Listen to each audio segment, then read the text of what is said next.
वृद्ध माधव जी की दुनिया उनके सरकारी रिटायर्ड जीवन के बाद केवल उनके बगीचे और उनकी लाइब्रेरी तक सीमित रह गई थी।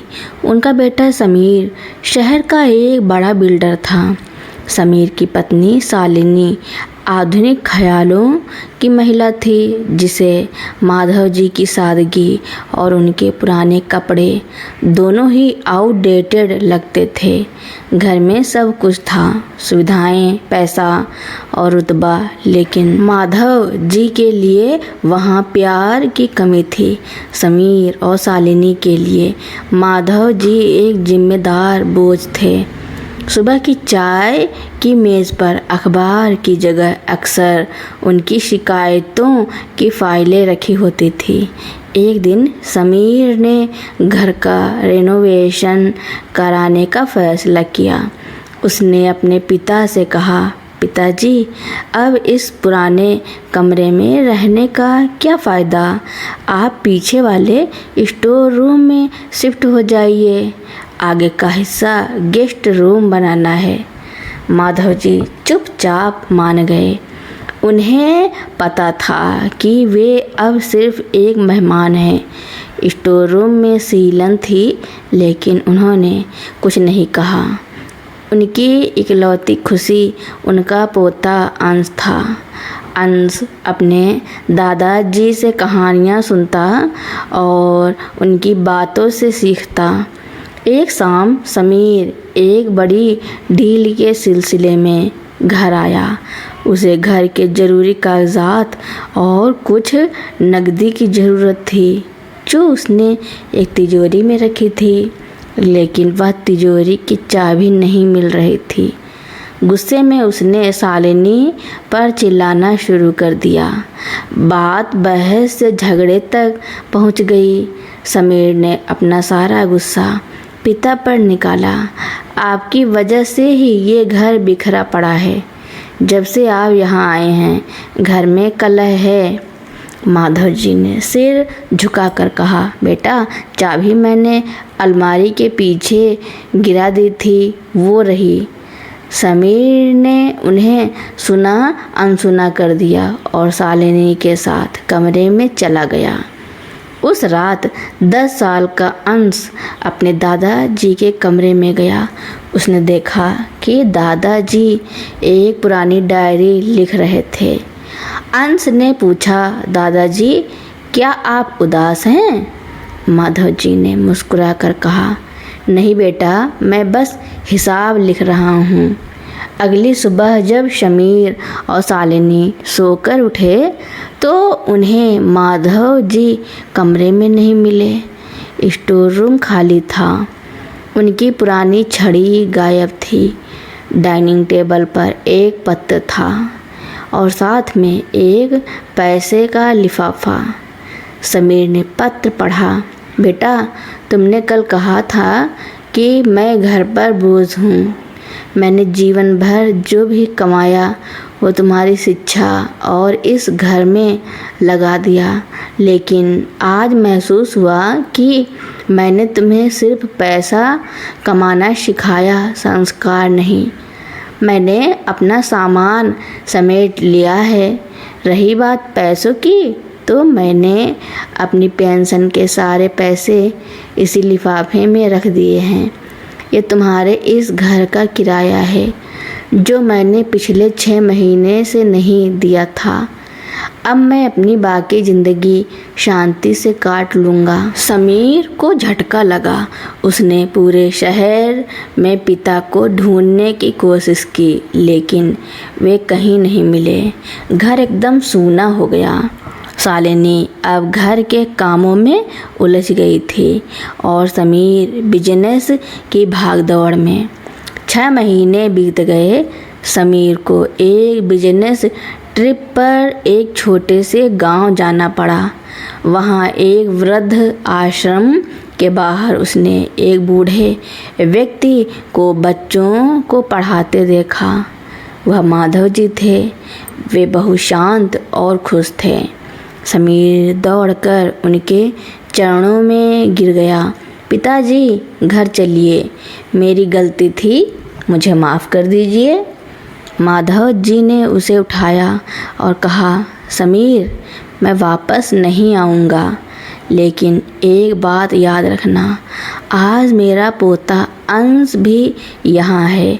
वो मुझसे मिलने आया था। मैंने उसे जीवन का सबसे बड़ा पाठ सिखा दिया है कि पेड़ जब फल देता है तो उसे काटना नहीं, उसकी रक्षा करनी चाहिए। मैंने तुम्हें माफ़ कर दिया है, लेकिन अब तुम अपनी ज़िंदगी अपने तरीके से जियो। समीर समझ गया था कि जो बोया था वही काटना था। वह खाली हाथ घर लौट आया, पर उस दिन उसे समझ आया कि घर का मतलब ईंट पत्थर नहीं बल्कि अपनों का साथ होता है। जो खो गया वो वापस नहीं आता, लेकिन जो सीख मिली उसने उसकी बाकी ज़िंदगी बदल दी।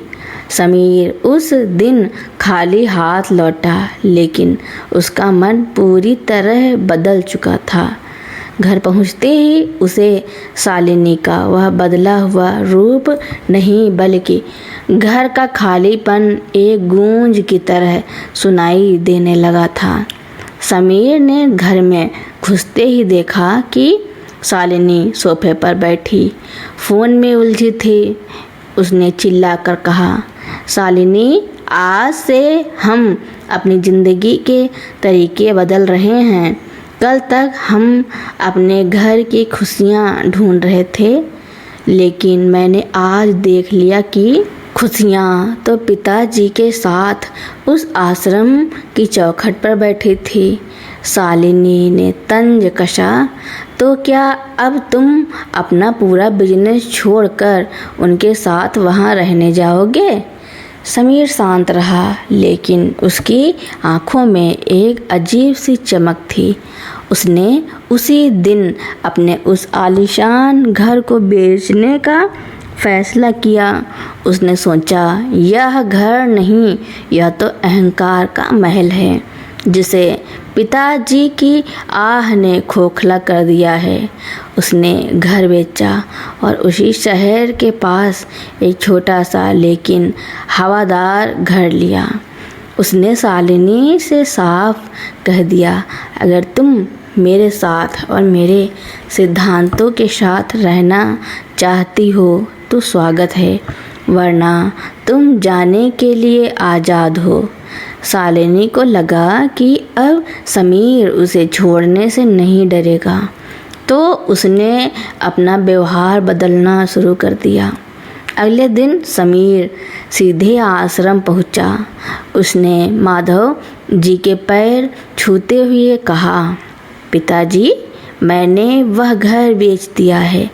अब हम एक छोटे से घर में रहेंगे जहाँ कोई गेस्ट रूम नहीं होगा, बस आपका कमरा होगा। और रही बात काम की, तो मैं अपनी कंपनी का कुछ हिस्सा ज़रूरतमंद लोगों और अनाथालयों के नाम कर रहा हूँ। माधव जी ने अंश को गले लगाया, जो अभी अपने दादा जी की गोद में बैठा था। उन्होंने धीरे से समीर के कंधे पर हाथ रखा। बेटा, घर बदलने से इंसान नहीं बदलता, लेकिन इरादा बदलने से पूरी दुनिया बदल जाती है। मैं तुम्हारे साथ चलने को तैयार हूँ, लेकिन एक शर्त पर। आज से तुम्हारा बेटा अंश तुम्हारी नहीं बल्कि मेरी देखरेख में पढ़ेगा, ताकि वो बड़ा होकर किसी के घर का बोझ न बने। समीर की आंखों में आंसू थे। उसने घर वापसी की शुरुआत की। कुछ साल और बीत गए। समीर और शालिनी के जीवन में अब वह दिखावे की चमक नहीं थी, लेकिन सुकून था। माधव जी अब घर के सबसे महत्वपूर्ण सदस्य थे। अंश बड़ा होकर एक संवेदनशील इंसान बना। एक दिन समीर अपनी कंपनी के ऑफिस में बैठा था। तभी अंश, जो अब 18 साल का हो चुका था, उसके पास आया और उसने अपने दादाजी की पुरानी डायरी समीर के टेबल पर रखी। डायरी में एक आखिरी पन्ना लिखा था जो माधव जी ने उसी दिन लिखा था जिस दिन वे आश्रम गए थे। बेटा समीर, जिस दिन तुम अपनी गलती मानकर मुझे ढूंढने आओगे, उसी दिन तुम्हारी असली सफलता शुरू होगी। तुम आज अपने बेटे के सामने जो मिसाल पेश कर रहे हो, वही तुम्हारा भविष्य सुरक्षित करेगी। तुमने मुझे नहीं, तुमने अपने बुढ़ापे के लिए अपना कल सुरक्षित किया है। समीर ने वह डायरी बंद की और अपने पिता के कमरे की ओर चल पड़ा, जहां माधव जी खिड़की के पास बैठकर अंश को संस्कार की कहानियां सुना रहे थे। समीर ने महसूस किया कि उसे दुनिया की सबसे बड़ी संपत्ति मिल गई थी। एक ऐसा परिवार जिसे उसने खुद अपने हाथों से टूटने से बचाया था। समय बीतता गया और समीर के परिवार में एक नई शांति ने डेरा डाल लिया था। हालांकि यह बदलाव रातों रात नहीं आया था। इस सुधार के पीछे कई सबक थे जो समीर ने रोज़मर्रा की ज़िंदगी में सीखे थे। एक रविवार की सुबह समीर ने महसूस किया कि अंश के व्यवहार में एक अजीब सी गंभीरता आ गई है। वह अब अपनी पढ़ाई या खेल कूद में उतना शोर नहीं मचाता था, बल्कि अक्सर घंटों तक अपने दादा जी माधव जी के साथ बैठा रहता था। एक दिन समीर ने अनजाने में अंश को माधव जी के पैर दबाते हुए देखा।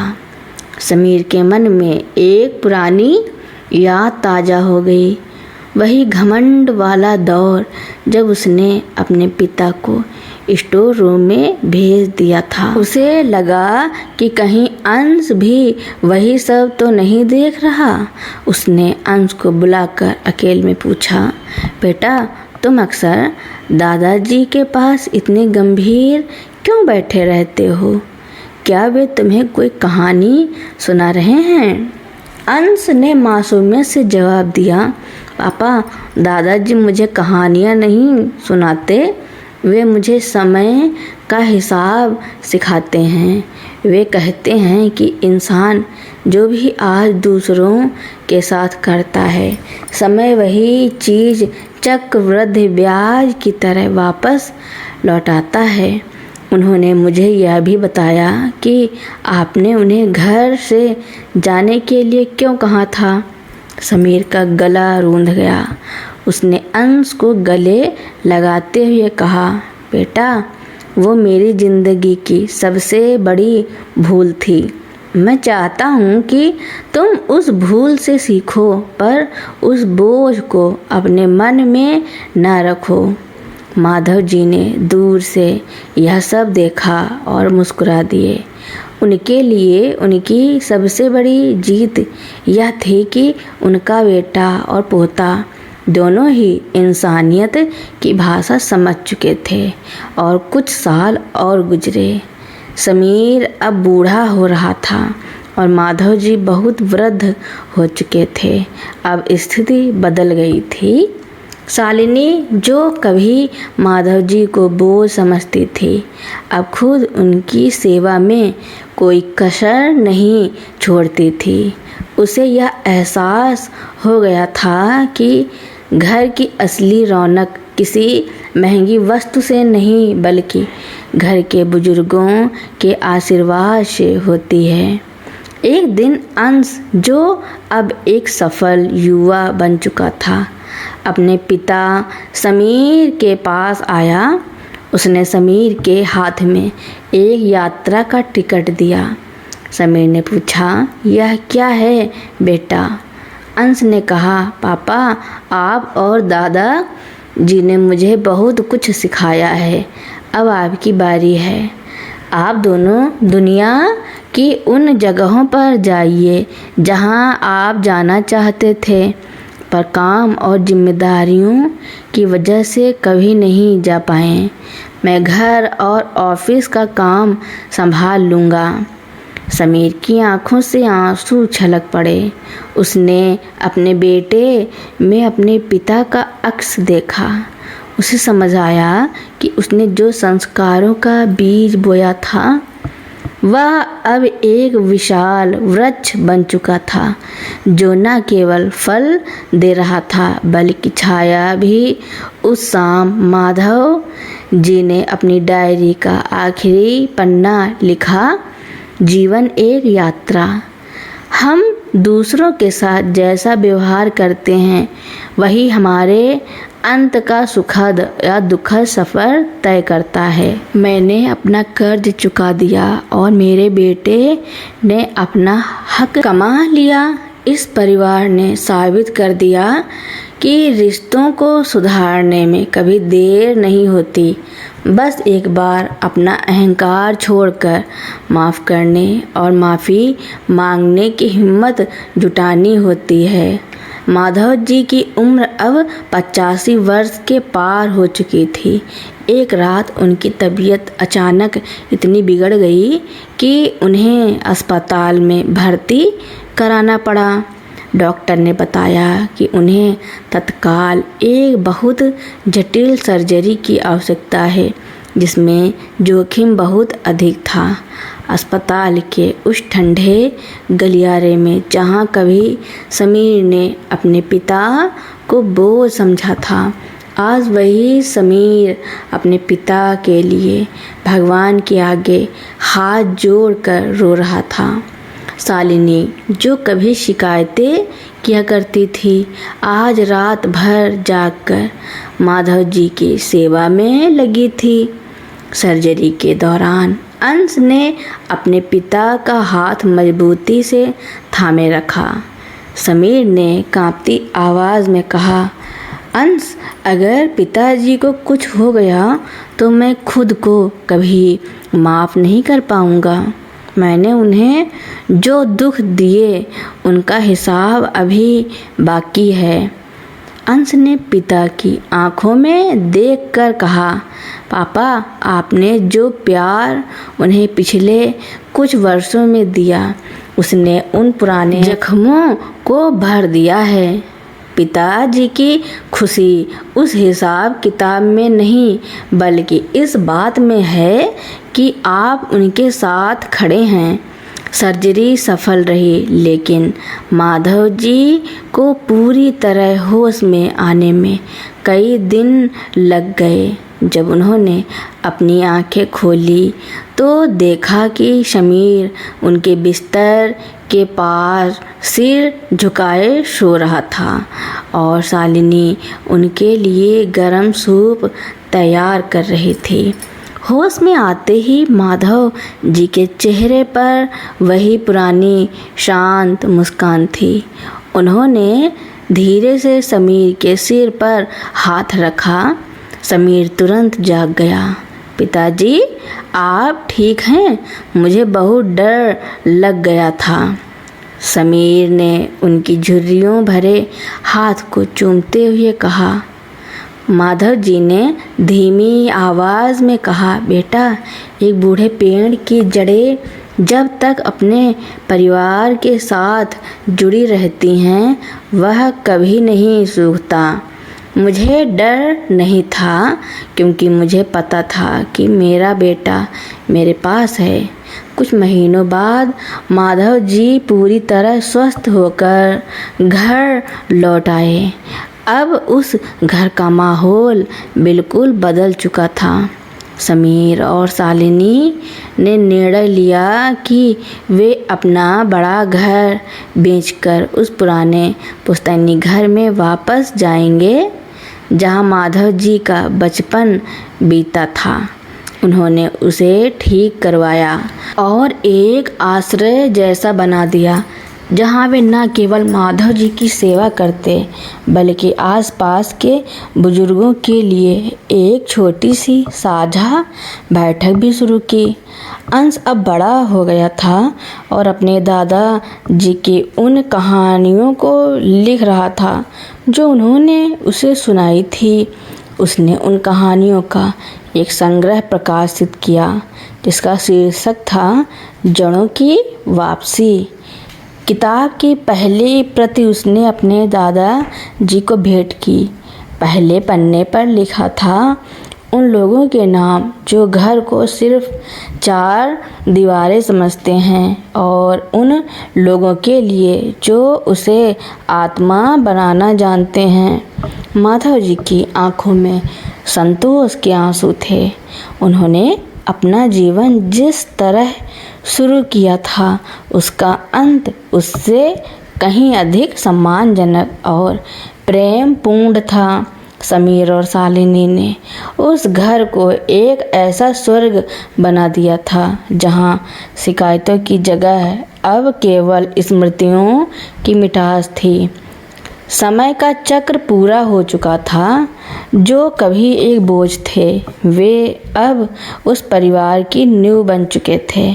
माधव जी के निधन के बाद घर में एक अजीब सी खामोशी थी, लेकिन वह खामोशी दुख की नहीं बल्कि कृतज्ञता की थी। उन्होंने अपनी आखिरी सांस अपने बच्चों के बीच सुकून के साथ ली थी। उनके जाने के बाद समीर ने जाना कि पिता का जाना केवल एक व्यक्ति का जाना नहीं बल्कि एक अनुभव का जाना है। अंश अब अपनी पढ़ाई पूरी कर चुका था और एक सफल लेखक बन चुका था। उसने दादाजी की याद में जड़ों की वापसी किताब से मिलने वाली सारी रॉयल्टी का एक बड़ा हिस्सा माधव स्मृति वृद्धाश्रम खोलने में लगा दिया। यह कोई साधारण आश्रम नहीं था। यह उन बुजुर्गों के लिए एक घर था जिन्हें समाज या उनके अपने बच्चों ने ठुकरा दिया था। एक दिन अंश अपने पिता समीर के साथ उस आश्रम का दौरा कर रहा था। वहाँ एक बूढ़ा व्यक्ति अपनी टूटी हुई कुर्सी पर बैठा खिड़की से बाहर देख रहा था। समीर ने देखा कि उस व्यक्ति की आंखें वैसी ही थी जैसी कभी माधव जी की हुआ करती थी, थोड़ी उदास पर उम्मीद से भरी।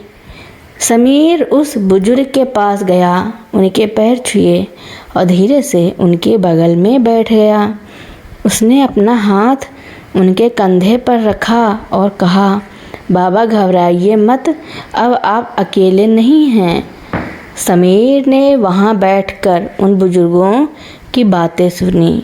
उसने जाना कि हर बुजुर्ग की कहानी के पीछे एक ऐसा बेटा या बहू होती है जो करियर और अहंकार की दौड़ में रिश्तों को पीछे छोड़ आता है। समीर को अपने बीते हुए दिन याद आए और उसने उन बुजुर्गों को वचन दिया कि वे इस घर में केवल एक सेवा नहीं बल्कि सम्मान के साथ रहेंगे। शालिनी, जो अब पूरी तरह बदल चुकी थी, उस आश्रम के प्रबंधन में जुट गई। उसने देखा कि जो लोग कभी उसे बाहरी लगते थे आज वही उसे अपनी बेटी मानते हैं। अंश की शादी हुई और कुछ सालों बाद उसके घर एक नन्ही परी आई। घर में फिर से किलकारियाँ गूंजने लगी। समीर अब दादा बन चुका था। एक दिन शाम को समीर अपनी पोती को गोद में लेकर गार्डन में बैठा था। उसने देखा कि अंश और उसकी पत्नी बिल्कुल उसी तरह अपने बुजुर्ग माता पिता का ख्याल रख रहे थे जैसे समीर ने अपने आखिरी सालों में माधव जी का रखा था।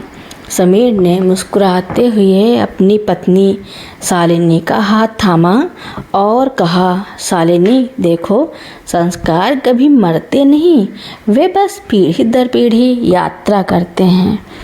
हमने जो बोया था आज अंश वही काट रहा है। हमारा बुढ़ापा अब कितना सुरक्षित और सुखद है। उस दिन समीर को समझ आया कि जीवन में धन कमाना सफलता नहीं है, बल्कि उस धन से घर का निर्माण करना और उसमें रिश्तों की आत्मा फूंकना ही असली उपलब्धि है। उस घर की दीवारें जो कभी अहंकार और कलेश की गवाह थी, आज खुशहाली और सम्मान की गवाह थी। तो दोस्तों, मेरी कहानी सुनने के लिए आपका बहुत बहुत धन्यवाद। ऐसी ही नई नई कहानियाँ सुनने के लिए मेरे चैनल को लाइक, कमेंट, शेयर, सब्सक्राइब एवं बेल आइकन का बटन दबाना ना भूलना, ताकि मेरी नई नई कहानियाँ आप लोगों तक पहले ही पहुँचती रहें। धन्यवाद।